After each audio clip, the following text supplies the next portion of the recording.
and for stepping in to lead this module for us. Trevor is a certified Google trainer, and he was managing technologies in the university in Canada. Now, being retired, we are lucky to have him with us here on the island of Madeira. And Trevor was very kind to mentor us at the Association Madeira Island, teaching us with advanced technologies that are available for free or for a very attractive pricing with Google and other technologies as well. And we have progressed ever since so much. And we believe that this is something that organizations working with important topics really need to know, really need to be able to use. And this is why we introduced Trevor to give this knowledge further to you. So without further ado, Trevor, please, the floor is yours. We're here to support with any technical and other things, but yeah, so. Excellent. All right, thanks very much. Welcome, everyone. As I mentioned earlier, for people that came in, there's a link in the chat. And if you want to take that and paste it into a browser window, you can have it translate into whatever language you want as far as text goes. So it's pretty good. It's a tool provided by Microsoft Translator. We'll talk a bit more about that later.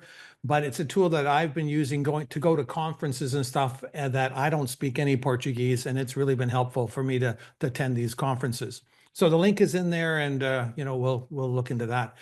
If you decide to use the tool, here's the best way to lay it out. Put the Zoom window on one side, put your translation browser on the other side, or you can use your mobile device by downloading Microsoft Translator. And then that way you can still see what's going on while following along with the words. So yes, this is Supercharge Your Non-profit for Google and digital productivity tools. This is the link I'm going to send you right now into the chat. And it is basically to this slide deck. Hit enter and let's get it going. Yep. And in there's a number of different links and stuff that'll give you more information. As Anastasia mentioned, my name is Trevor Beck. I'm a former Google Apps for Certified trainer, and basically retired now, but my passion is still working with nonprofits. There's my website, trevorbeck.ca, as well as the YouTube channel that I have. I have lots of great YouTube videos there on technology, especially taking advantage of spreadsheets and forms and stuff like that, both in Microsoft and in the Google side of things. So highly recommend. There's some really cool stuff in there. Take a few minutes to go through and see what's in there. So some quick housekeeping tools. Not sure what your layout is like, but if you want, in the top right-hand corner, there is a view button. You can change the layout. So if you just want me and not other people and stuff, you can go ahead and do that. I kind of look at this like a classroom session. So if you have a question, I don't mind if you come off mute and ask the question. But when you're done, please keep yourself muted. It's just nothing more distracting than hearing dogs and cars and sirens and stuff. So after this session is over, there is the Padlet. I assume you guys already know how this works, but the Padlet is a space for you to go and ask questions about my session. And when this is done, somewhere in here, there will be my name, and you can put the questions in there. What I also recommend you do, if you haven't done it yet, is turn on notifications. This way that as other people are posting questions and stuff, you can learn from their questions and the answers that all of us that are presenting can provide. Let me just close that window and get us back. Couple additional tools that I will recommend for you. One is called ScreenPal Recorder. Basically, it's a free app that you can use on your desktop device or your mobile device that gives you screen recording capabilities. It also provides you with a place to host your videos. You get unlimited amount of videos that are 15 minutes or less. So when you're trying to ask a question, sometimes going into all the details, doing typey doesn't work as well. So do a screen grab, upload that or upload the link and say, hey, here's the problem I'm having. Makes it a lot easier for those of us that are trying to work with you to troubleshoot. The session that we're doing is based on 2 sessions that I do. Usually they're about an hour each. So what I've done is I've got links here for you to go to copies of the original full-length videos and resources. So if you want to see all the information about Google Nonprofits, if you want to see all the tools that I cover in digital productivity that we won't be covering today, that's probably your best bet. So here's the agenda. We're going to start off with Google for Nonprofits. Then we're going to look at some of the digital tools. Part of that, we're going to look at best practice, the things that a lot of people don't do that really will help you save time and make things a lot easier for yourself. We spend a lot of time in our browser, but do you really know some of the cool tricks that can make you a more powerful user? Well, you will by the time we're done today. We'll look at some other services, and then we'll briefly chat about AI apps. AI is changing by the minute. It is unbelievable, the stuff that when I developed this session 6 months ago, how much has changed in it.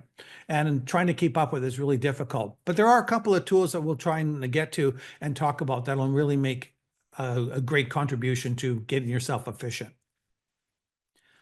I get excited about technology.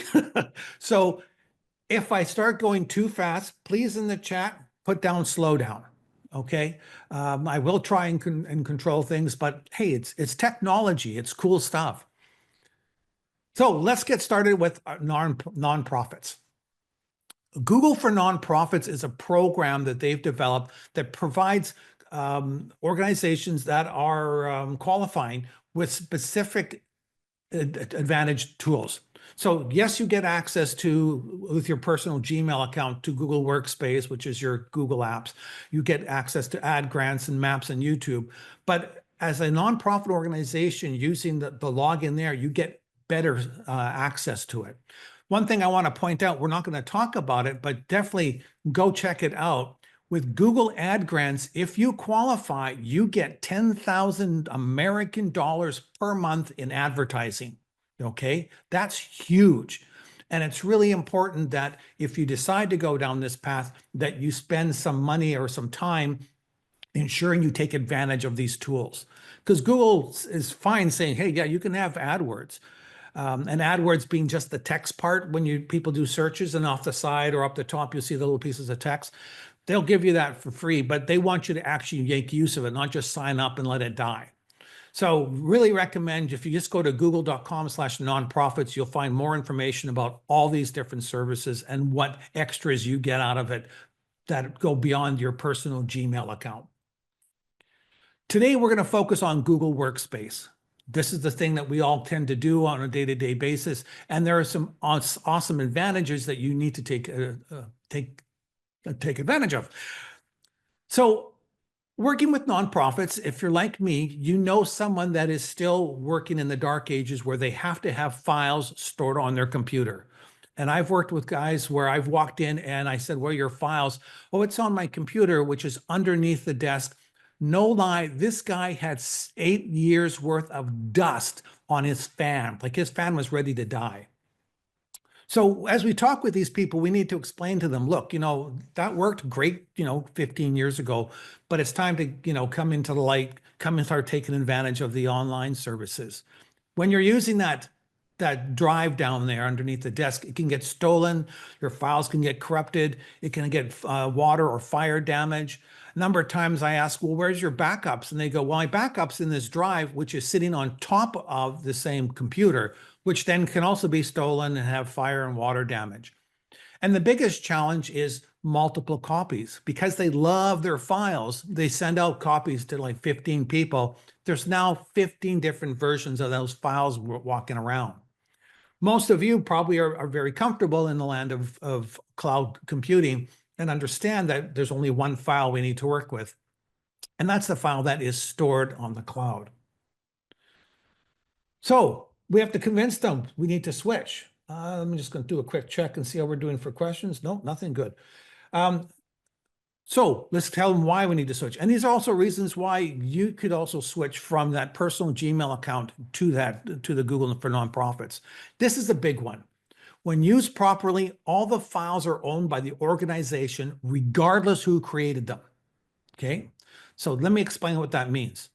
Typically, what will happen is you will go and you will use your personal Gmail account and you will create a folder and you'll say, hey, everybody, put the files in here for my project that you're working on with me. When you're using a personal Gmail account, those files are owned by whoever created them. So even though this is my folder that you see right here, the person that uploaded them is the owner, which means that person can delete them at any time. And I've seen people where they've done this, someone's left, so they said, I don't need this anymore, so I deleted all the files. And that disappears for everyone because ultimately it is still their files.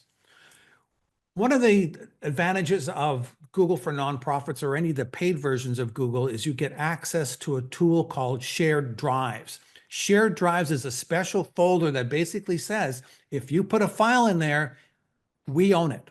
The organization owns it. And here's what you would look. You'll notice there is no ownership in here, like we had in the last slide.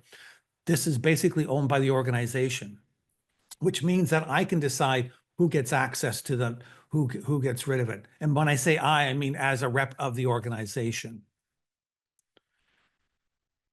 Access to the documents is controlled by the organization. So this means that documents as well as email accounts can quickly and easily be reassigned as new users come in. This is great if you have a board, which I'm sure a lot of you work with. So you've got the president, the vice president, whatever. The nonprofits that I've worked with, they're usually like a 2-year term and then they switch out and stuff. Most of the time what someone does is the president will go to the new president and say, hey, here's the password. So now you have 2 people who've got access to those documents. And what if the old president goes, you know what, I'm going to take all these files and delete them because I don't like what happened. You've lost all that stuff. So when you start using these nonprofit tools, these tools available to nonprofits, you can lock out the first person, reset the password, send it off to the new person very easily. And as soon as that new person logs in, bang, they have access to the email, they have access to the drive, they have access to all the different stuff that they should have access to. Keeping in mind, the biggest important thing about all of this is sharing passwords is not a good security process or security practice. Online collaboration, well, you guys are probably doing a lot of this already, but there's nothing cooler than having a document where 2, 3, 5 of you are working on a document at the same time as you see stuff flying all over the screen. You can actually have up to 250 people. Think of that, 250 people working on one file at the same time. That is great. I've been in a conference where we've had like 100 people working on a document, adding stuff, formatting the whole thing. It's wild.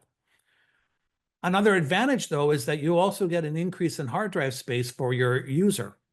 Your free account gives you 15 gigs on your drive. Your Google account with nonprofits gives you 30 gigabytes of hard drive space. Powerful search, Google Drive basically can go through and just quickly search stuff, and once you know some of the tricks, really easy to find files. So you don't have to spend a lot of time organizing files and folder structures. You just use the search function. You get to communicate more efficiently with the tools available to you. You can stay in touch with your volunteers, with your supporters, your community. You can create websites, email distribution lists, and the best part, one-on-one video calls without a 1-hour time limit.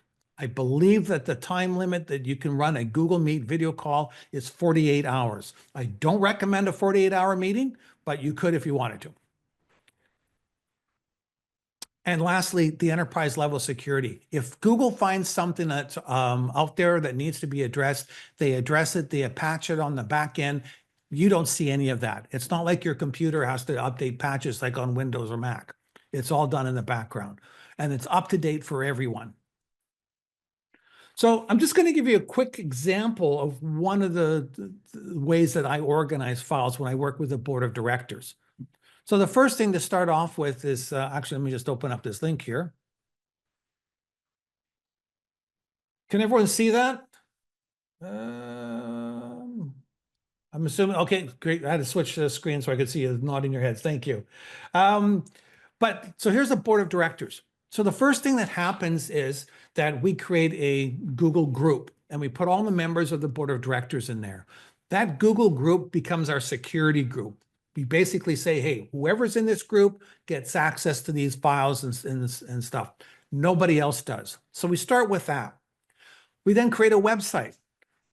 There is nothing worse than as someone who's organizing and being responsible for the information for board meetings to every month or so get emails and phone calls. Where's the agenda for the next meeting? When is the next meeting? Where are the minutes from last week? Hey, Bob was going to talk about getting a musician to come in. He talked about that 2 years ago. Can you find that stuff for me? There's no reason for that when we start building these kind of websites where all the tools are already available. So here's the board of directors website. It's an internal website only available to those people. And in that is going to be all the links that we're going to make available to all these people. So let's look at that first thing. When's the next meeting? Well, we have a Google Calendar that we've created that has all the meetings coming up that they can subscribe to, so it shows up in their calendars. Or if they come here, they can get the same information. And I'm going to click on more details here. And here we're going to find, well, there's the link, the video link. Well, that's the other thing always people ask, where's the video link? There it is there. There's a physical location when I created this years ago. There's information about it. And there, look at this. There's my agenda and there's my board of directors minutes from last month, because I want to read that at this point in time. All of that's available to them. So we've answered all the questions of where, when, and what. Close that one. Creating new documents, I mean, as I mentioned before, they all get created, they get stored, they belong to the PandaFox organization. There's all our different folders and stuff. They don't have to go to Google Drive. This is actually just a window into Google Drive. So there's our meeting agendas, policies, our projects. I'm going to just open this one up. And it basically, as I mentioned, it's just a window, so it opens up into Google Drive. There's those same two files that we just saw that was in the calendar, the agenda and the minutes. So there's lots of easy ways for them to come and find that information in one location. And finally, Google Groups, which to me is the unsung hero of the services that Google provides. Because as I mentioned, it's basically a mail listserv or a mail distribution list. In that, you put in all the people. The nice thing about it is because we put this group together, you can email them by emailing board@pandafox.com. So there's that group of let's say it's 5 people, just because I have that many fingers on a hand. And so if I send a message to the board, it automatically goes there. I don't have to maintain on my own computer my group for those board members. And every other individual doesn't have to maintain their own personal group listing. Just one place, it's maintained by whoever the admin is. People come, people go, that gets maintained. I still send all them emails to board@pandafox. What happens is the email gets sent to the board. It goes to Google. Google says, oh, there's 5 people. I'll email it out to them. And I'll keep a copy of that message. Then someone replies back, goes back to Google. Google says, great, here's a reply. I'll send it out to all the members of it, and I'll add it and keep a copy of it. So as an administrator or admin function, secretary, whatever you want to call it, I don't have to keep copies of all the emails that are flying around. Google's already done that. The best part is, and I'm just going to open this group up here in another window. So here's our conversations. I can see there was a conversation about best meals. Trevor posted something, then Fred replied. But imagine this, I can go into here and I can search. So 2 years ago or 5 years ago, someone talked about getting a bus. So who was that? Because maybe we want to get another bus. There's a bus, there's a bingo fundraiser, and who said, oh, Trevor said he's got the bus covered. So I can go back in time anytime I want, get that information and search for it. All of this becomes tied together in one location under that website. So that's just one way that we can make use of these tools and keep control of everything, and also make it more advantageous to us as we move along on our board of directors. I just got a couple more slides and then I'll just stop for questions. Let me just double check real quick. Volunteer sign up. So what are the steps?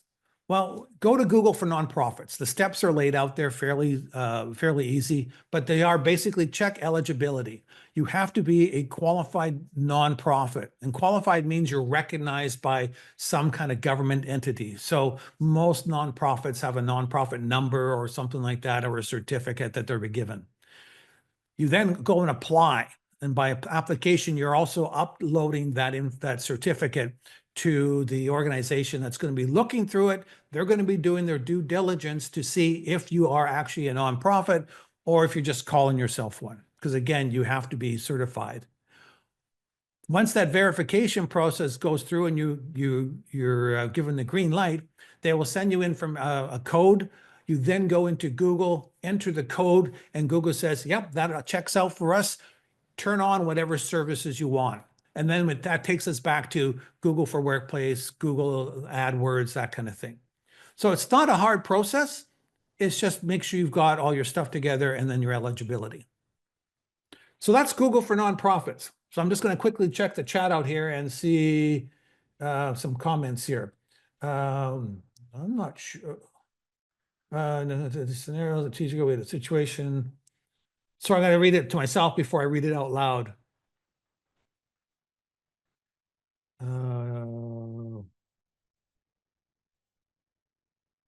Okay, so Anastasia said, not Anastasia. Yeah, Anastasia said that they run into a situation where somebody in the group had a beef and then tried to go in and do a little sabotage. Is that correct? So, and that, I mean, that happens. Or else, often what I find it's accidental, right? I mean, there was a president that came in, he left, and he went, "Oh, I don't need these files," and he deleted them all. Thankfully, I was able to help the group and we managed to get them back. And quite often, that's mostly what it comes down to is people accidentally not knowing what they're doing, delete the files. So having ownership, you get to control whether that person has the ability to delete files. And that's another educational thing is quite often people go, oh yeah, give everyone full edit access. Let them have everything. When you do that in the personal Gmail account, you're giving them the ability to delete files too. So you have to really be careful.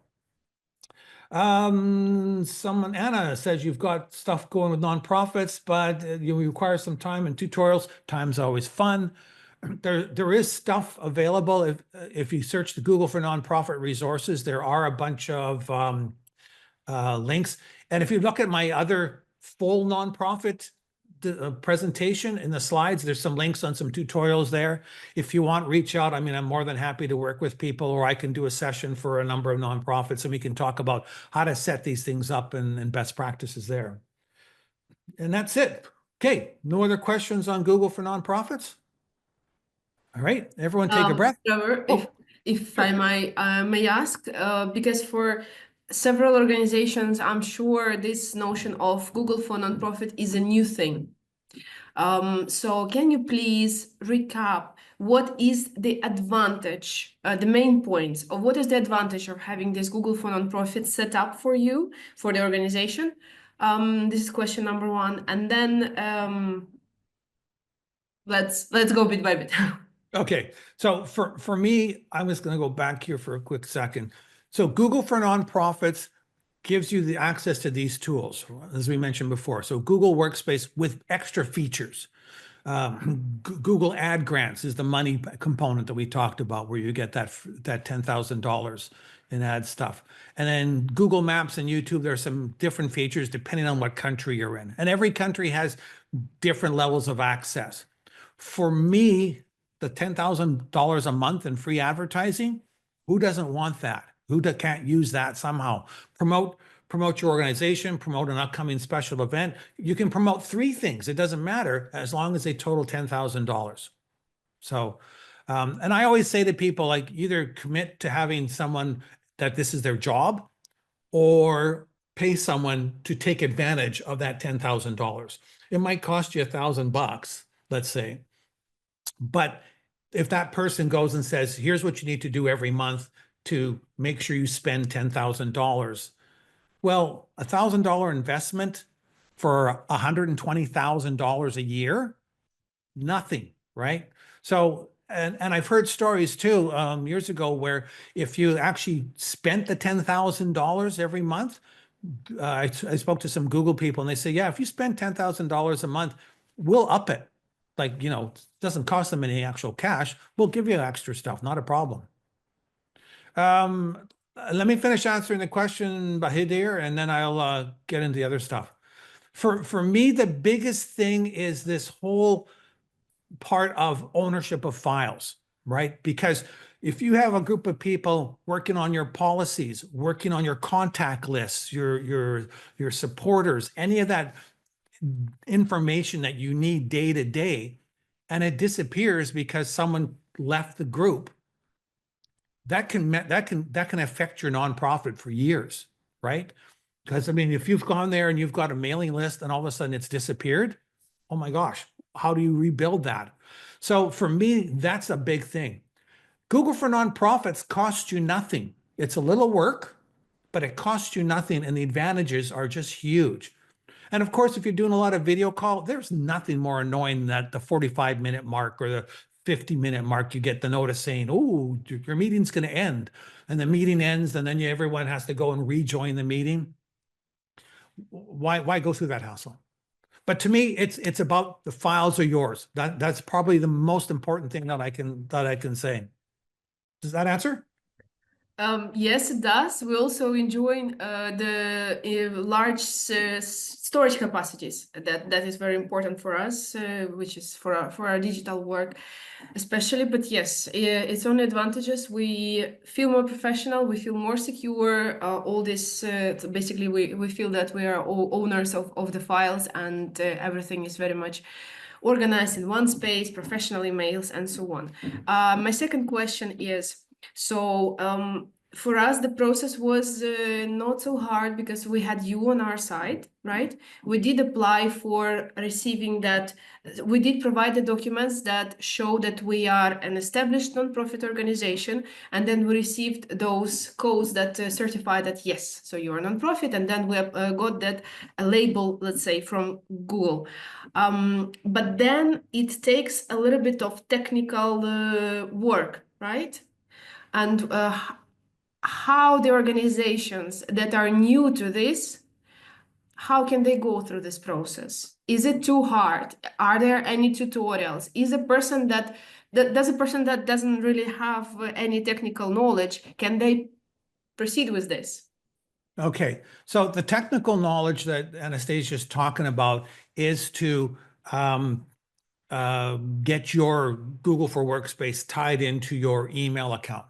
So in her case, and which is how it usually starts, you've got a website, you've got email access, and you've got your email at, anastasia@mymadeira.com.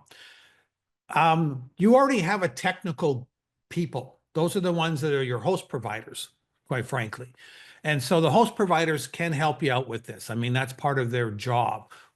Will they charge you for it? I don't know. So I've had different host providers that I've worked with. Some will do it for free because it just takes them a couple of minutes. Some of it might charge you something. But in the end, what happens is instead of your email going to some kind of client that doesn't look like Gmail, and now all of a sudden it is, that's a huge thing. So most of you as nonprofits have probably already have a website. You have a host provider, you have technical people already at your disposal. That's part of their job. In Anastasia's case, there was somebody that works in her department that looks after and doing a little bit more hands-on stuff, is a little more technical. But so, I mean, it's not rocket science. I mean, if you already have, like, even for me, I am not a back-end guy at all.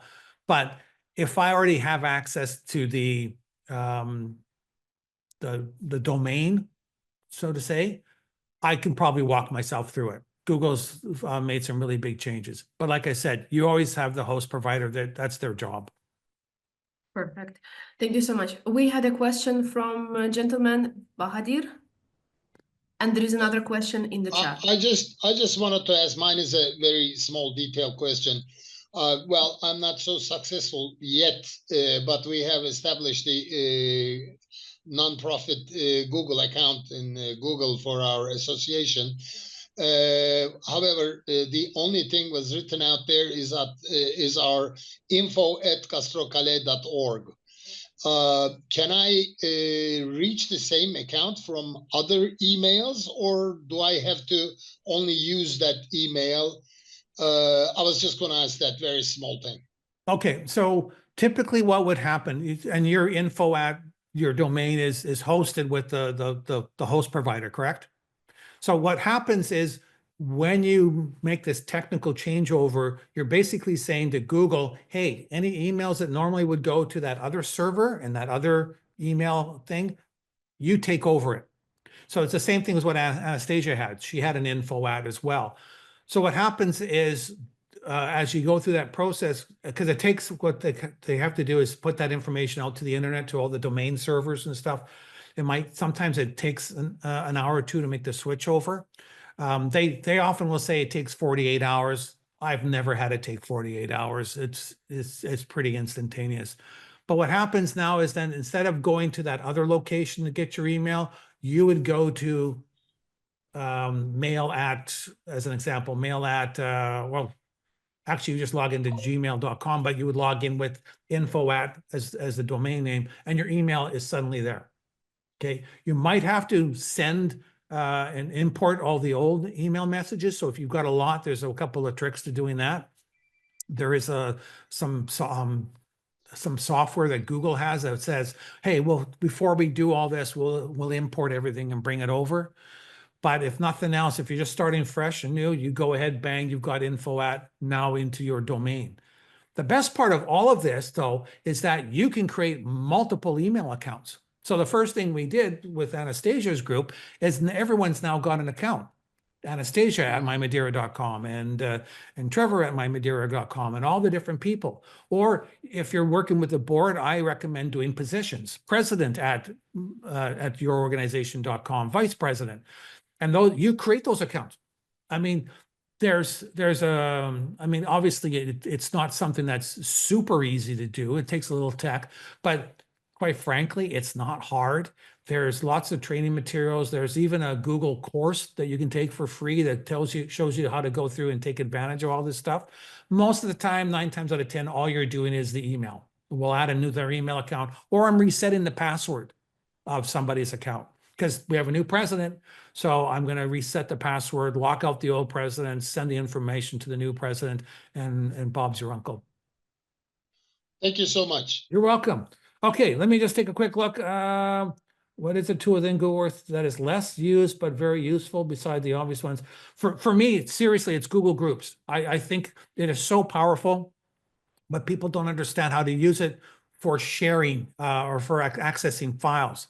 So I have a calendar, I have shared files, I have Google Chat, I have all the website. So there's 4 items. I just point to the group.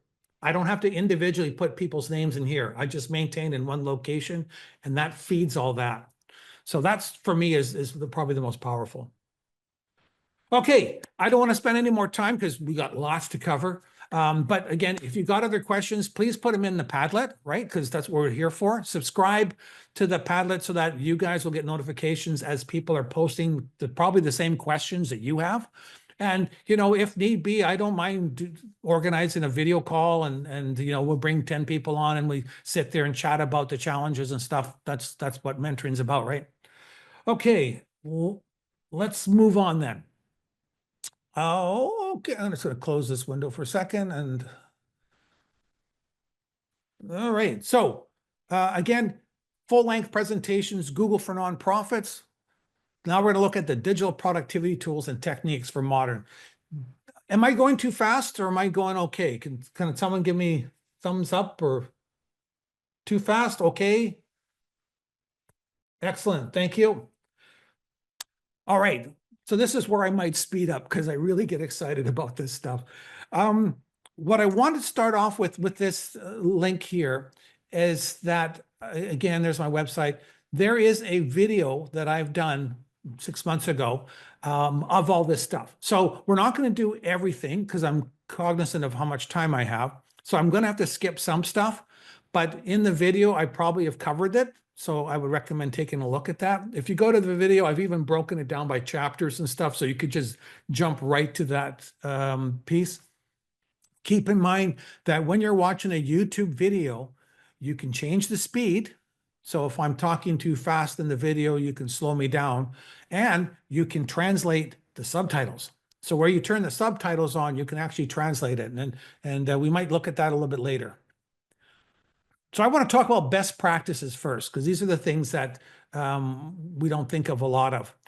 First of all, this is a pet peeve more than a best practice. It is one space after a period when word processing. One space. Two spaces is held over from the days of typing on a typewriter. And if you can look it up on ChatGPT or wherever else, it'll tell you that. Microsoft is now, even with the spell check, will also say, hey, no, one space is all you need. As you're working with these different nonprofits, you may need to sign up for Google or Microsoft in order to access their files, okay? You do not have to create a brand new email account, okay?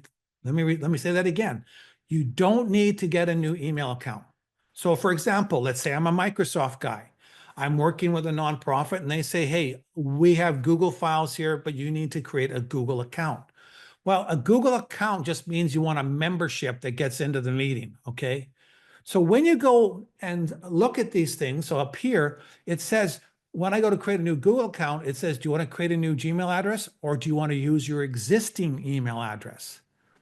The other way around, if I have a Google account and I'm being asked to look in and share within Microsoft land, I can put in my existing email account or I can create a brand new account. So a lot of times people are like, oh, I got too many places to go look for emails. This is so confusing. I don't know what to do. No, no, no. Just go in, use your existing email and go and sign up. Now, what you're doing though, is you're creating an account. So if I have a Gmail account, creating a second Gmail account doesn't make sense. You're going to add that person in with their existing Google account. Microsoft, again, you can do either way. So when you do that, you're basically staying with the email client or the email source that you're used to. You don't have to look at anything different. You get access to all the tools in the other domain, Microsoft, Google. You get all the access to all the tools except email because you're already covered with email. Okay.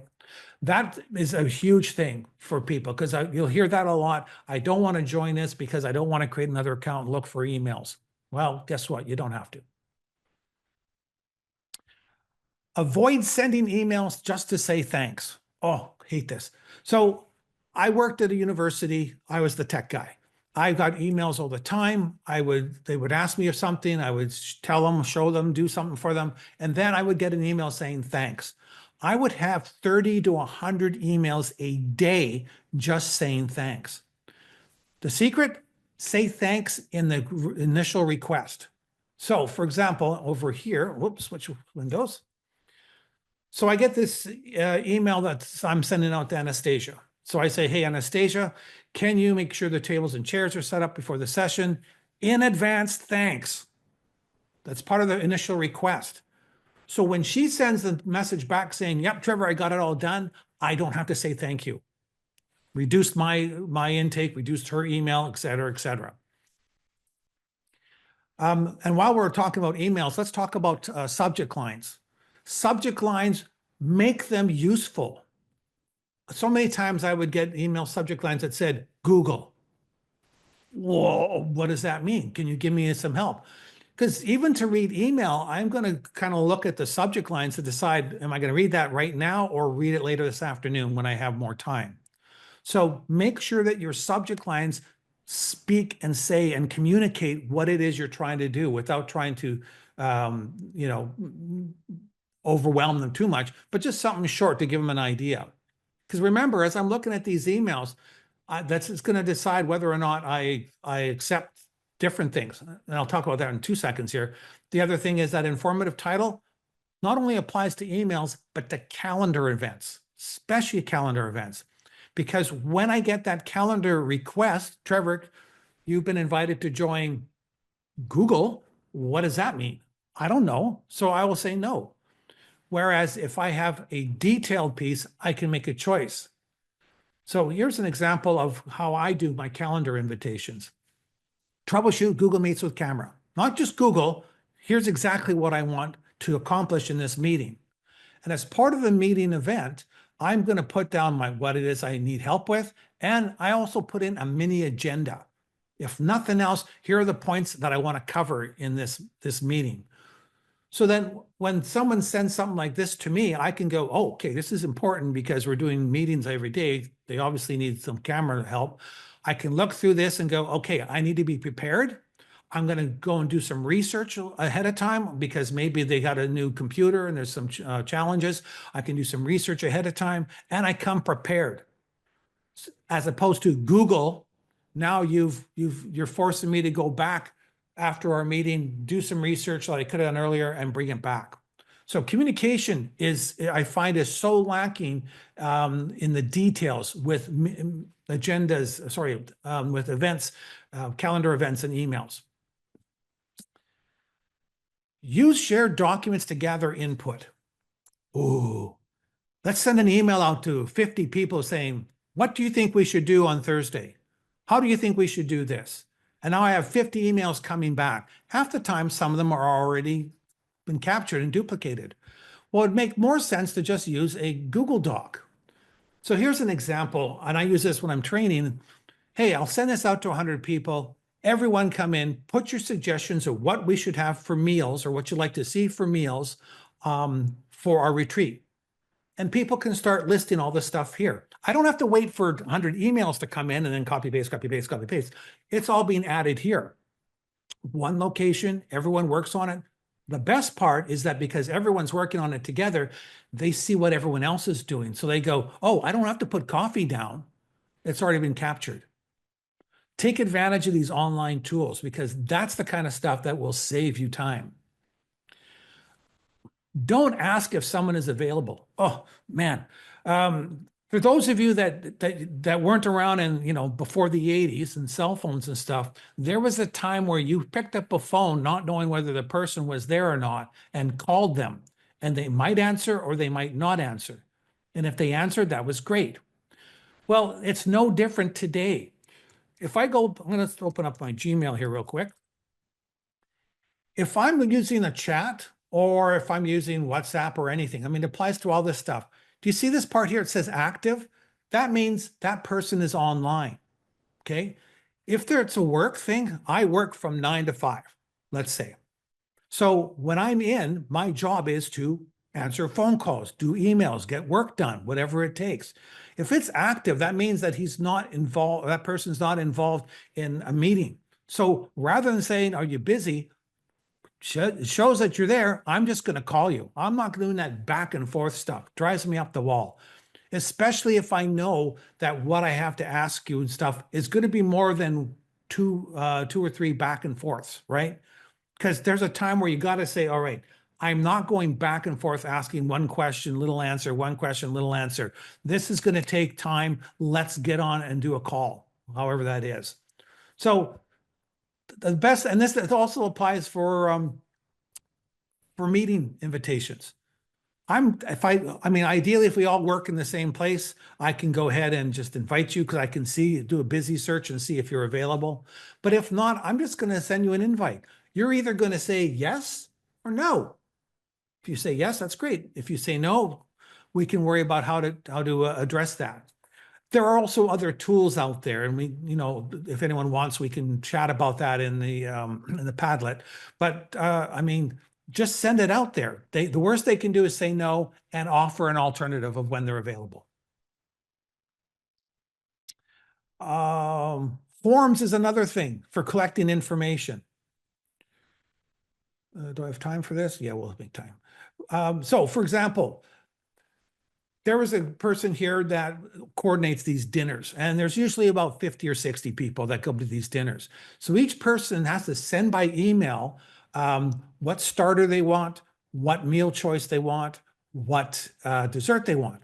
So imagine that, 60 emails coming in, and you got to now slap them all and get them organized ahead of time so you can let the restaurant know, I'm going to need 30 clams and I'm going to need X number of these. That's a lot of time, copy, paste, moving things around. And sometimes someone's going to forget, right? Oh, I didn't put in the dinner. Now you have to call them back and, hey, I need your dinner. And, oh, okay, blah, blah, blah. Here, a form is great because all the questions are there. And notice I have the questions starred, which means you have to answer this. You got to give me a starter. You got to give me a meal choice. So you're collecting data and indicating what is essential, what is not. When that data comes in, look at this. It comes in to a spreadsheet. Actually, in Google Forms, there's actually, if you go to the edit version, you can get charts and stuff like that. But I like spreadsheets this way, and I'll show you why in a second. There's all the raw data. So I can quickly go in here. I can use sorting tools. I can do whatever I want. But using one or two little pieces of code that are not complicated at all, look what I've got here. As stuff changes here and gets updated and added, these automatically change. So 2 days before, I can just take a screenshot of this, send it to the restaurant and say, I'm going to need 2 devil spices. I'm going to need 2 squids. I'm going to need 1 of these, et cetera, et cetera. So my point is, get away from using email as a collection tool, email or WhatsApp and that. Look at all these other tools that stop you from doing copy, paste, copy, paste. Let's see. Any questions on anything so far? No? How am I doing? Still too fast? Good timing? Okay. Excellent. We have about 40 minutes left. Okay. Chrome browsers. Life's going to get exciting now, guys. Chrome browsers. Important. Start that again. Important note. Most of the Chrome browsers are based on, most of the browsers are based on Chrome. They might have different cover on top, different lipstick. It's still Chrome underneath. So Firefox, Microsoft Edge, all the big ones, not Safari, but they're all used, excuse me, try that again. They're all using Chrome underneath.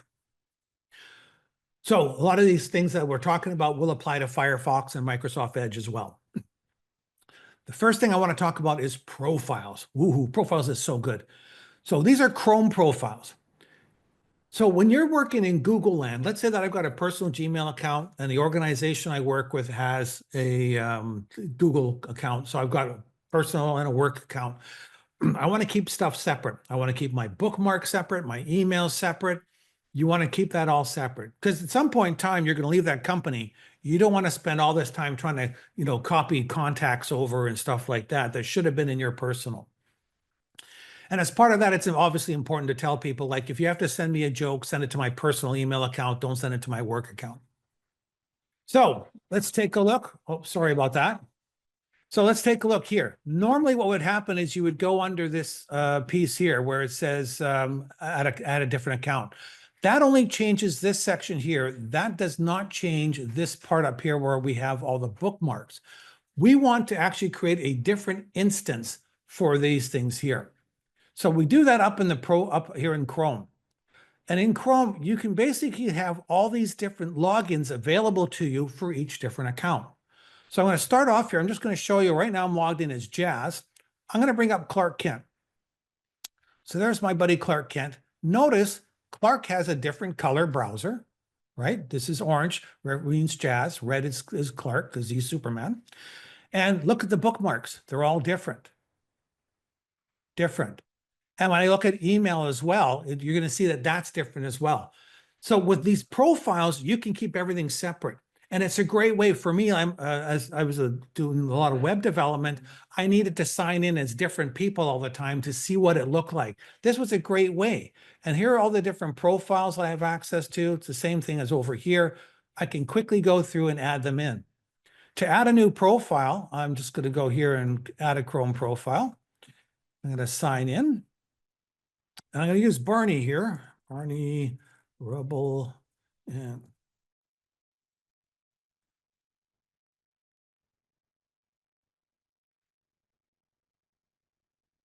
so I'm logging into a different Google account. Now, all the stuff when you're working with Google is stored in the cloud. So when you come here and Google says, do you want me to pull everything that's in the cloud? It's like, yeah, good. So watch this. Boom, boom, boom. It's going through, changes the color. I got a whole bunch of different bookmarks and stuff. I am now logged in as Barney, checking Barney's email, checking his websites, all that stuff. Profiles is such a powerful tool to keep all that stuff separate. And that there's a great video down there. If you read that, it'll go through more of it. It'll allow you to go and just clean your life up. Reopen closed tabs. How many of you have ever done this? You have this and you go, I'm cleaning stuff up. I'm going to close that. I'm going to close that. I'm going to close that. Well, wait a second. I wanted that other tab. I didn't want to close that tab. On a Mac, Command Shift T. On a Windows, Control Shift T brings back the last tab you opened. In fact, if you keep doing it, it brings back all the tabs. So you can go back 100 tabs. It'll just open them up in the order that you closed them. And we're all I'm very bad for having lots of windows with lots of tabs. And by lots of windows, there are times where I'll have 10 to 15 windows, and each of those windows will have anywhere between 5 and 30 tabs open. So, closing those things stuff, I tend to start going close, and then go, whoops. So that's closing our tabs here. We can also search those tabs. So remember, I had all those windows and stuff, somewhere I have the tab open for dinner. So up in the top right-hand corner is this drop-down arrow. It'll search for all the tabs open in that profile. So this is Jazz's profile. It's not going to search the window that has Clark Kent stuff. But I can go into here, search for dinner. It says, oh, there's one that is open right now. There's a tab that was open before. Which one do you want? I'll highlight this one, and I jump right there, and there's the tab I have. I use that all the time. It's great. What do we got for time? We have 35 minutes. I'm going to do this because I'm sure we've all run into it. I wasn't going to, but in those 30 tabs, I assume you guys can hear. Can you guys hear that music? Kind of? Cool. I'll stop them for a second. So when I open up my browser and I have all those windows and tabs open, I often will have a video running in the background, if not 5 videos. I just leave them there because I'll get to them eventually. So all of a sudden you're sitting there like, oh my God, where's the music coming from? I need to stop it, and you have to search for it. Well, the nice thing is whenever audio starts to play, you'll see this player icon up in the top here. If I do this, does it zoom in for you guys? Does this zoom in? Nope. No, okay, that's just on my screen. Up in the top right hand, there's a controller. So if the music's playing here in the background, I can go up here and pause it. And then if I need to, let's say there's 5 videos. If I click on here, it'll take me right to the video. So that's great. That stops stuff down, or that allows you to stop playing, allows you to watch a video. Now, we're all familiar, well, sorry, we're not all familiar. We're probably familiar if you go to the CC here on YouTube and click on that. Come on, give it to me. Give me my closed captions, settings, annotation, subtitles. Here we go. I can do English generated, or you should be able to, under options, be able to change to a different language. It might not work, but that only applies for YouTube videos. Up here in this player works for anything in the Chrome. So that could be, YouTube or the Venmo, sorry, or any YouTube player, any audio, excuse me, it will control. Watch this. I'm going to go up here. I'm going to turn on live captions. Now, this is not the same as within YouTube. And I'm going to do Portuguese.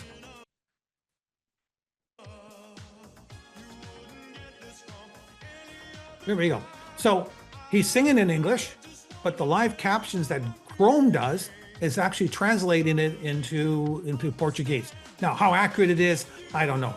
But you can now look at other people's videos, regardless where they're stored, and you can take advantage of these tools here to have the captioning in a different language. How are we doing on the cool factor there? Everyone like that one? I like it. Not necessarily the song, but anyways. Copy link to highlight is a function that is so buried and is so cool. Let's say that I've got a web page and there's a paragraph on that web page, and I want you to read the web page or that paragraph. Normally, we would have to say, "Hey, Bob, go to paragraph or go to web page A, scroll down and search for and find this paragraph that's in there." Well, now watch what happens here. I'm going to do this. It actually goes to the web page, scrolls down, and there's the text that I have highlighted. So You can do this yourself. If you want to click on that link here where it says sample and open it up, I'm going to scroll down a little further. You can do it on any web page, but I'm going to take this paragraph on Madeira Airport and I'm going to right click on it. And it says copy link to highlight, not copy link to highlight. So it's going to generate a link. So I'll show you what it looks like. Usually it can be a really long link, but it's here's the web page, and then here's the text is Madeira Airport often blah blah blah. So it knows how to what text to select. So now when I hit enter, there it is, just right to that part of the page. So I could create a Google Doc, put in a bunch of links there for information. So let's say someone's coming to Madeira. Hey, I want to give you the link on the airport. I want to give you a link to this. I want to give you a link to that. Not just the web page, but a specific part on some web page. And it'll go right into there. That's a very cool resource. Got 30 minutes left. Okay, we're doing good. Sure, we'll do this real quick. If you're not familiar with it yet, put your cursor up here. You'll see this little thing here. This is Google Lens. You can search your page with Google Lens. So for example, I'm just going to highlight this this graphic here. Come on. There we are. And it's going to do a lookup and it's going to say, hey, I think this is Funchal City Hall and there's some information about it. So explore Google Lens. There's all sorts of, it's more than just graphics. It does text as well, but just so you're aware of it, start exploring the Google Lens because it's in there, a lot easier to do lookups and find stuff. All right. I'm going to do one more thing and then we're going to just take a quick couple-minute break because I think just to stop your heads from exploding. Chrome custom search engines is so cool. Basically, you probably have websites you go visit all the time. So you have to open up the website, go search the website, find your search results, open up another tab, go to the site, et cetera, et cetera. Well, you can actually go directly and skip all that stuff and just get the search results. So let me just show you an example first. Open up a new tab. I'm typing in RTP. RTP is a local media website. And I hit tab. Whoops, sorry, I have to switch to Clark for this one. RTP. And I'm going to search for seal. So what this is going to do is it's going to go to the RTP website. It's going to go and get the search. It's going to submit seal. And then I'm going to just see the results. So it's not actually a script, but those are all the steps that get accomplished during this. And there we are. You know what? I use Madeira Weekly a lot. I'm going to go into there and I'm going to see what they have for seals. And there's the seals there. So how do we do this? First of all, and you guys can follow along and do this if you want. Let's go to cbc.ca. So CBC is a media company in Canada, where I'm from. And it was just an easy site to grab. And I'm going to hit the search function. And I'm going to type in seal. So this function that we're talking about can be done anywhere there's a website that has a search. And you'll see it says Q equals seal. That usually means the query. What is it you're searching for? That's the important part of this recipe. So I'm going to copy this URL here. Come on. I'm going to try and copy. There we are. And I'm going to go over to my three dots here, and I go into settings. And you'll see something on the left here called search engine. So by default, I have Google as a search engine. That's fine. And you can change it to whatever you want. But look underneath here, it says manage search engines and site search. And I kick that open. There's all these other search engines that are available from Google, but you can add your own. And that's what we're going to do. So I'm going to click on add. First thing it says is name. So what's the little label that pops up when I do my typing? Well, I'm going to do CBC, and I'm going to put in 3 exclamation marks. It's just a label so I know what I'm searching. My shortcut, what is the text that I'm going to type in and then hit tab? It's got to be one word. It can't be 2 words. So in this case, CBC makes sense. And then paste in that URL. Here's the important part of the gravy. URL with the %s, which is the query, or replace the %s where the query was. So here's seal, that's my query. I'll go in there, I'm going to put in %s. And then I'm going to add this. Now, if I've done this right, I'm going to open up a new tab. I'm going to hit CBC and then hit tab. There it is, CBC search. I'm going to search for a seal again. And there's the seal. So think of all the things that have search engines, that websites that you use all the time. Ooh, I need headphones. I'm going to go to Amazon, Germany this time, and look for headphones. There's some headphones. Oh, I wonder if they're cheaper in Canada. So I'll do Amazon.ca. Whoop, I didn't hit tab. That's why it didn't work. Amazon.ca tab. Look for headphones. And I'm also going to go to, I mentioned Mandura midweek, so that was M week. And there won't be headphones there, but there might be seals. So see how quickly you can now go to your different websites and search them. So we're constantly have websites that are references that we use all the time. Those are the sites that we want to search. Okay, I'm going to take a brief pause there. And by pause, meaning that I'm just going to have a drink of water and then see if I can answer any questions if we got so far. And then I'm still on time to finish up at 11:30. We might have to cut some stuff short, but any questions, if you want to throw it into the text there, or if it's a long one, if you want to put your hand up, and then our admin person will.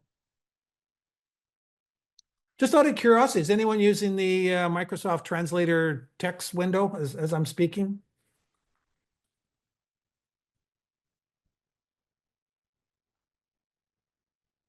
Okay, you're welcome, Bahadir, and you're welcome, Tudora. Tanya, yeah, you know, that's the best part of all for me, that I love doing this. I love doing this in person, because when I do this and seeing people's expressions and stuff, I remember doing one about how to translate Google documents, and Anastasia was in the back and I heard her go, "What?" It was quite funny. Anna uses Google Lens a lot. Excellent. Or Ariana, oh, excellent. I'm glad to see it's working. And as I mentioned, I've used this Microsoft Translator. I go to conferences that are in Portuguese, and I can follow along pretty good.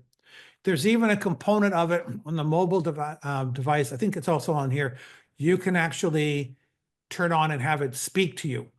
I find that hard when I'm in the room with somebody and I'm trying to listen. Though I guess if I put headphones on and I can't hear them, then just listen to the audio, that would work. Something to think about. Okay. No questions. Does the search engine apply to YouTube, Spotify? The search function will apply to anything that doesn't require a login. Okay, if it's publicly available, you're golden. So as long as the site does a search, there are new technologies coming out, like Flash used to be one at some point. I can't say that it works for everything, but the important part is look in the URL to see if it works. Oh, and I forgot the most important one. What sites are we always on? Google Drive. I need to find a file in Google Drive. I better look for the kitty file, because somewhere I've got a file with kitties in it.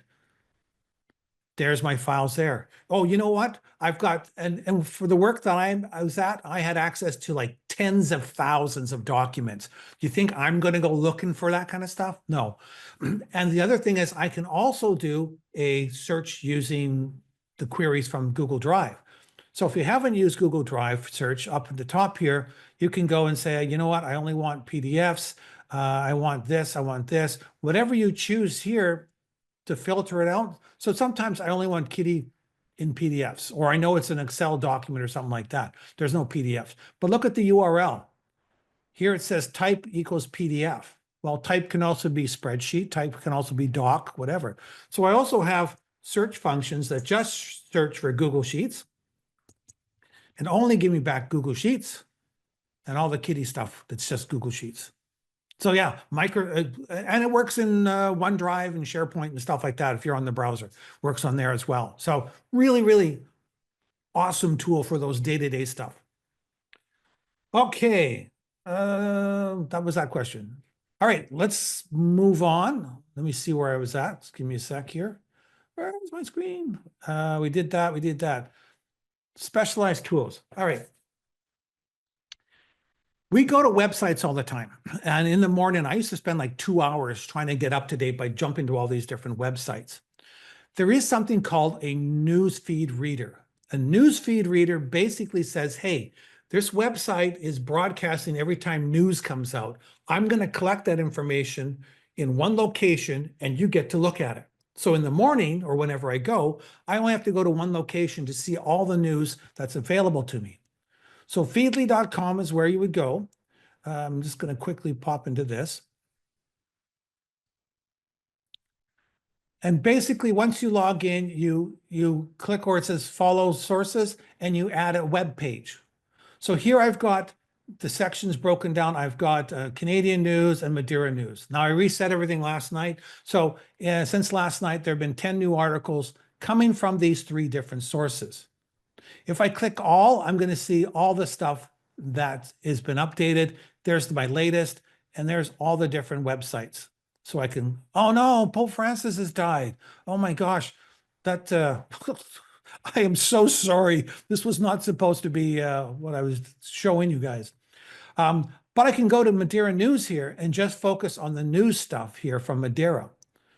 Even that has it there.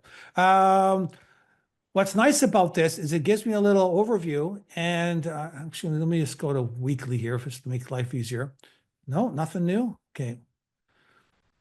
I can click on that link here. It's either going to display that information within the page, or it's going to just open up the window. So I can just search, read it, and then close it. But I don't have to go to all these websites. I can just quickly scan, see all the information right there. So if you do a lot of searching in the morning, whether it's news items, whether it's your competitors' websites or whatever, and a lot of these websites have the ability to grab the news or even other features like changes and stuff. So take a look at that. I listed the 2 ones that I've used, Feedly and the Info Reader. A cool thing is Custom iPod or Custom Pod is a service that, let's say I take these Madeira news guys, I add them all in. It will go and get those same news items and use artificial intelligence to go through, combine them together, and make me a podcast. So in the morning, I wake up, I generate that, and then I can listen to it as I'm out walking or driving to work or whatever you happen to be doing. So it just saves you from reading. You get to listen to it instead. You get the first podcast for free. If you want more than one, you have to pay for it. But it's not out, if I was still working, I'd be paying for that, not a problem, because that's the kind of news I'm always on. Google Alerts. What happens when something, or I want to be notified when something happens in the world. So you basically, what this does is anytime Google indexes something in their search engine, if it matches what you've requested, it will send you an email saying, hey, an article showed up talking about X, Y, and Z. So for example, I'm just going to type in my name because of course we all want to be notified whenever our name gets mentioned, right? So here it says, hey, there's nothing recently, but just so you can see what kind of stuff is showing up. Well, there's Trevor Beck Frost, Trevor Beck buys property. That's not me. Hay River Métis, that's Canada, but it's somebody else. So there's all these different Trevor Becks. I'm gonna make it a little bit more pointed, and I'm gonna put in and Madeira. Quotations means catch it as a phrase. The word and in all caps, Google recognizes means it has to have both of them. Still nothing really new, but we can see some stuff that I've done before. The Savoy residents, I posted something in the MacEwan news. There's some other stuff in here. I've done some videos and stuff that have gotten posted in there. So anytime something new comes in, I'm going to get notified. Once a day, or as it happens, I can set different things up. Automatic sources, I can say I just want English. I can pick a specific region. So maybe I don't want those ones from North America. So maybe I would switch this for Portugal. And then it gets delivered to the email address. So think of what you can do for this with this tool, not only for yourself and whenever your families are mentioned, But what about something like when your competitor's mentioned somewhere, or your nonprofit is mentioned? You don't have to keep scanning everywhere. You're going to get notified when it shows up. When I worked at a university, we had a couple of scares there. So what I actually set up was an alert that looked at keywords that something like a gunman, knife, stab, whatever, and the name of the university. So that it turns out there was one guy showed up with a knife, was making some threats. He got taken down quite quickly, but he had posted stuff ahead of time. So we created an alert so that if I found something or if Google found something somewhere publicly, then we would get an alert that someone was talking about this. So just to keep an eye on stuff. But you can use it for all sorts of use cases. It's such a great, helpful tool. Yes, remember our audit, your NGO exercise. Okay. I wasn't there for that. I would have been. So that's Google Alerts. Programmable search engine. Ooh, think of Google doing what you ask it to do for only the websites you wanted to search. Okay, so I'm going to just give you an example here. Let me just give me a sec, see if I got it in the right place. And so let me go back to let's do it from here. So here's an example. When I was doing my training, we focused a lot on Microsoft, Google, Apple, WebEx, and a few other things. So if I go in and just do a general search, shared folder, and again, I'll put it in all caps so I can get it as a phrase, I'm going to get a bunch of ads, to be for sure. But there's Google, great. There's Microsoft, yeah. Synology, what? No, I don't need that. Litmus, don't need it. Apple, yeah. Reddit, don't need it. Super use, no. So there's a bunch of stuff that I don't need. I want to have the stuff that I'm working in. So let me try this again in this search engine. Share, what is it? Shared folder, yeah. There I have results specifically from websites that I've chosen. That's the only ones that are showing up here. And because there's a mix of Microsoft and Google, when I look through here, you're going to find everything from Google to Microsoft to Apple. I can create filters to say, just show me the Microsoft resources, just show me the Google resources, just show me the Apple resources.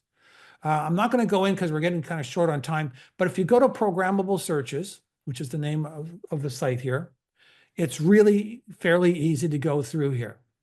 So you create your first engine, you add the sources that you want, and that's your search engine.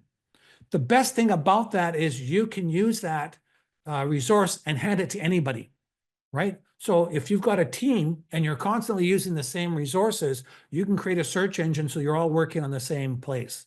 So it's great for that. Teachers use it for their students because they say that I only want you to search these 5 websites. They use that a lot. There's an example from Madeira News, and there's a video tutorial that goes into more detail of how you can do it. Okay. Oh, and the other cool thing is that same thing. I can also use that with, remember our shortcuts up here?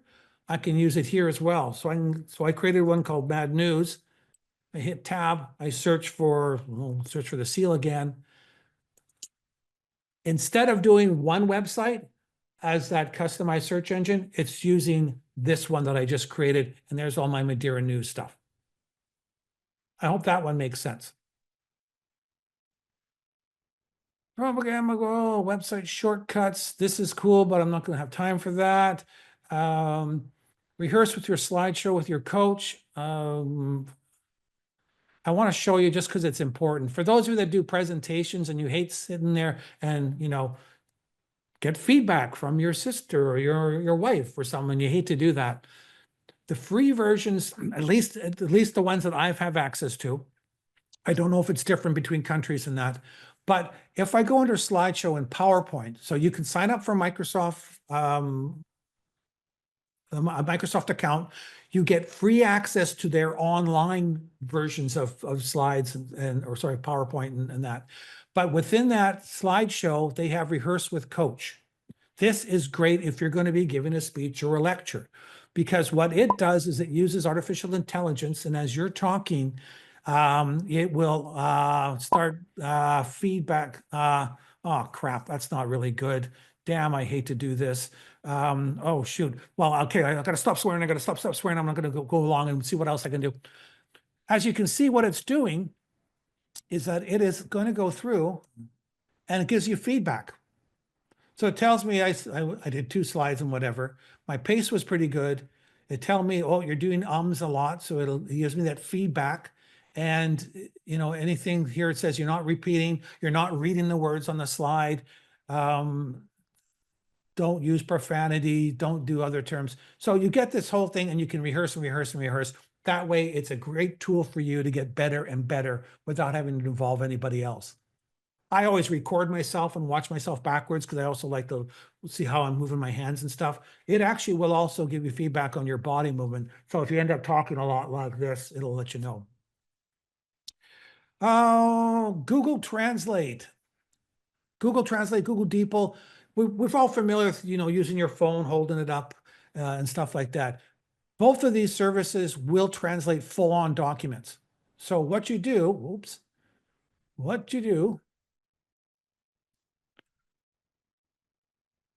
there's documents, you upload the document.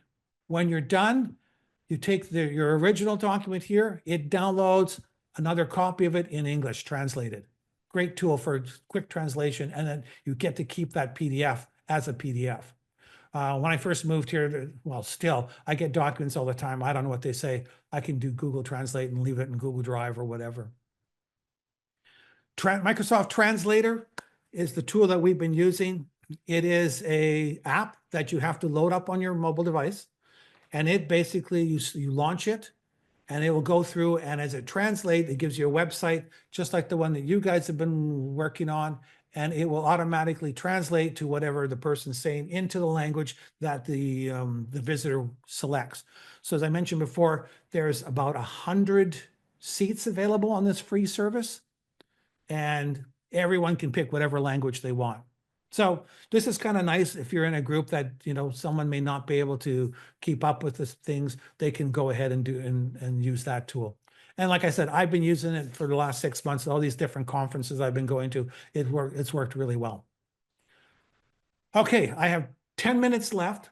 Any questions on anything that we have looked at before I get into Notebook LM? Going once. Okay, we're going on. Quick water break. There are all sorts of different AI out there. There's ChatGPT, there's Google Gemini, there's a whole whack of stuff. Notebook LM was developed for students to begin with. You basically take a whole bunch of sources, whether it's PDFs, Google Docs, YouTube videos, whatever. You put them in and you say, these are all of my resources, and now I'm going to start creating documents. And you can create things like an overview. Give me an overview of all the information that was covered in this. So, you know, when you're doing your research and you like copy and paste elements from different web pages and you throw them into a long Google Doc, then eventually you got to try and organize it. This is what Notebook LM can do for you. It can help with that. So it can generate overviews. You're doing tests, take all that information you're being tested on, throw it in there. It'll create frequently asked questions and study guides. So here's a question, here's an answer, here's a question, here's an answer. And you can do that with up to 50 different sources. So let me show you an example of what's available. I'm going to start off with something really easy, flying a drone in Portugal. So what happens is you start off, you add sources, you have a chat function to ask questions, and then you have what they call is the studio, which is where all the answers are. So what I did is I went to, there's a PDF that is strictly in Portuguese. There are all these websites that are strictly in Portuguese. And I've gone in and I've said, hey, here are some questions that I have about it. So I start off here, there's a chat here. I'm going to start off and say, can I fly at night? And it's going to look at all those resources and it's going to give you an answer. Yes, you can. And what it does, these 1s, 2s, and 3s are references or footnotes to the actual original file or web page. Okay. you can go in and you can create a study guide. So I need to study about flying. So I go in here, I'll create this study guide. It's going through, looking at all of my resources and stuff, and it's going to create, give me this document that's going to help me for studying. Now it's in the middle of doing stuff, so we'll come back to it in a bit. But here's some, here's a quiz that I've created. True or false? According to Portuguese laws, you need to authorize from blah, blah, blah. The answers are down there. So you've got a way of helping yourself learn stuff. But it's not only for that. It's good for creating other things. So let me show you the way I like to use it. I take meeting minutes and I'll throw it into here. So this is just 1 minute, but I have a board that I'm on, and every time we have a minute for the last 2 years, I've thrown everything in there. So now you can ask questions of everything that's in there. So I'm going to type in a question and say, who's bringing pizza? Bringing pizza. Now this could be looking back 5 years or 2 years, whatever the whole thing is. But Jazz said she's responsible for bringing pizzas. You know what? I want to get a list, provide a list of all tasks and who's being assigned. Add any deadlines if available.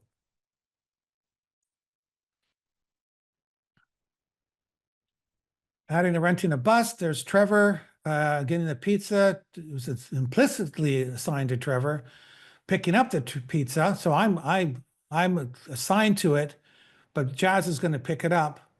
There, we're going to do bottle collections, and someone's going to go pick up. Oh, Cheryl's picking up Michael Bublé on July 1st. How cool is that? I did one where we had 2 years of meetings, and I thought, what tasks got lost? What tasks haven't been done? So I put in a thing, said, give me a list of tasks organized by date that have not been completed. There was like 10 tasks that got dropped off somewhere. So that's really cool that you can go in and now take these meetings and all this stuff and work in. And what's really nice is that they've now opened this up to available for sharing, so that if it's you and 3 or 4 other people responsible for the minutes, you can go and quickly do all that. One other thing that I've done, we started doing recently, is we have a newsletter. So you can, when you get the information here, one of the things that you can create besides FAQs and a timeline, actually let's do the timeline, that'll be kind of fun. So it's going to generate a timeline, which should be similar on this document here. But you can do an audio overview. Basically, it goes through and creates this podcast. It's now available in Gemini. Yeah, in Google Gemini, it's available there as well, but it started here. And so here's what's going to happen. So thinking about flying a drone in Portugal, huh? It's a fantastic place to do it. So many incredible landscapes. Yeah. We're diving deep Are you into some guys hearing official this? sources here to make sure you can do Okay. it safely and legally. So it's going through, it's created a 16-minute podcast that I can listen to. They're talking about the drone laws. It's got 2 people there speaking. And if you listen to them, you would swear they were real people, because they do ums and ahs and they interrupt and talk over each other every once in a while. But it is really cool. There's a beta mode here that you can let it run. And then as it's talking, let's say it talks about flying at night, I can actually interrupt and say, hey, what color light do I need to put on my drone? And then it'll go, oh, we got a question here from Trevor, just like on a news podcast or anywhere else. And it'll answer the question there. You can give that overview a guide of, here's the information, do me a podcast, but really focus on whether or not I can fly over crowds. So you can give it some direction on how it creates that. And as I mentioned, we have a newsletter that we put out. I upload the newsletter there and I generate an overview, because I have some people that prefer just to listen to the highlights of the newsletter rather than go through it all. And that's turning out, especially with people who have visual disability, they actually quite like that. So I have 3 minutes left. I'm sorry, I'm not going to get to everything because I will just rot your brains and we just don't have enough time.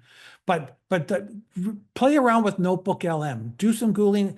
Googling, see what people are doing with it, because it's always very cool. Preparing for a job interview. The transcripts for the meetings is helpful, but anytime you have to create a document, throw everything in one location and start working with that document. Quick note about ChatGPT and all the AIs that are out there. They do make mistakes. Do not count on everything that comes through. The other day, today's what, the 21st? On April 19th, I asked the question of ChatGPT, how many days has Trump been president this year? And I was told he is not president in 2025, that Joe Biden is the current president of the United States. So what happened? When you use ChatGPT, there's a time limit that they have scanned data. I actually have to go down and click on a button that says search the web. This news is like almost 4 months old. Why would I have to go down and say search the web for other stuff? So you have to be careful with these tools. And that's why when you've got these other things that we've looked at, the way to search the customized search engines, your Chrome custom search engines, all that stuff, the alerts, you can you don't have to depend on ChatGPT, which you shouldn't, but you can go and cross research all that information. Yeah, geez, I really had a cool thing to show you on using ChatGPT and Gemini, but we're just not going to have time. Okay, it's 11:29. I'm going to stick around, so if you have questions, and once we end the recording, we can just turn on everyone's mic. So if you have questions, otherwise that Padlet's there. I'm going to be checking it for the next 2 weeks. I have no problem organizing, and like I said, and doing another chat and do a show and tell with ChatGPT later on if that's what you guys want. But just make use of those tools and contact me. Anastasia, anything you want to say before we finish in 30 seconds? Of course. I wanted to say a huge thank you, Trevor, for guiding us through all these links and the cool technology that exists there. From our personal example, we use it, we like it, it boosts our professionalism, and I totally recommend to everybody else to use it too. Will we have this presentation with the links to share? Oh, sure. Yeah, I can send it to you. Perfect. Well, yeah. Then we will share it with everybody else, and people can reach out to you and post questions in Padlet during next 2 weeks, and to ask to hold their hand while they go through this very challenging but exciting process, right? Right, and for those of you, remember, make use of that screen recorder. It'll make your life a lot easier than trying to type out everything. Perfect. Thank you so much. It's been amazing, and we continue offline with all of you during next 2 weeks.